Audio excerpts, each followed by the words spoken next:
பரலோகத்தில் இருக்கிற பரமபிதாவே, உன் நாமம் பரிசுத்தப்படுவதாக. நீ ஜெபத்துல வந்து, அதனால என்ன சொல்றாரு, நீ ஜெபம் ஆரம்பிக்கும் போதே அப்பா கொஞ்ச நேரம் நில்லு, ஸ்டாப், ஒலரி கொட்டாத, என்னை அன்றி வேற தேவன் வைக்கிற வேலையில பண்ணாத, ஜெபம் செய்யறான்னு பாவம் செய்யாத, கனவுல பேசிக்கிட்டு இருக்காத, வேகா பேசிக்கிட்டு இருக்காத, யார்கிட்ட பேசுறோன்னு பாரு.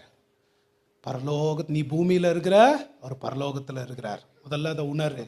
அவர் பரிசுத்த நாமம் உள்ளவரு, நீ பாவி, நீ அதை உணர்ந்து அந்த தேவன் கிட்ட பேசு. Object of prayer. பவுல் அதை தாங்க இங்க பிராக்டிஸ் பண்றாரு. முதல்ல என்ன சொல்றாரு, கர்த்தராகிய இயேசு கிறிஸ்துவின் தேவன். தேவன் கர்த்தராகிய இயேசு கிறிஸ்துவின் தேவன். பவுலுடைய ஆப்ஜெக்ட், பவுலுடைய ஜெபத்தினுடைய பொருள் யாரு, அவருடைய குறிக்கோள் யாரு, இலக்கு யாரு, கர்த்தராகிய இயேசு கிறிஸ்துவனுடைய தேவன். அப்படின்னா என்ன அர்த்தம்? சும்மா நம்மளும் அதுவும் மந்திரமா சொல்லிட்டா முடிஞ்சு போச்சு இல்லைங்களா? கர்த்தராகிய இயேசு கிறிஸ்துவின்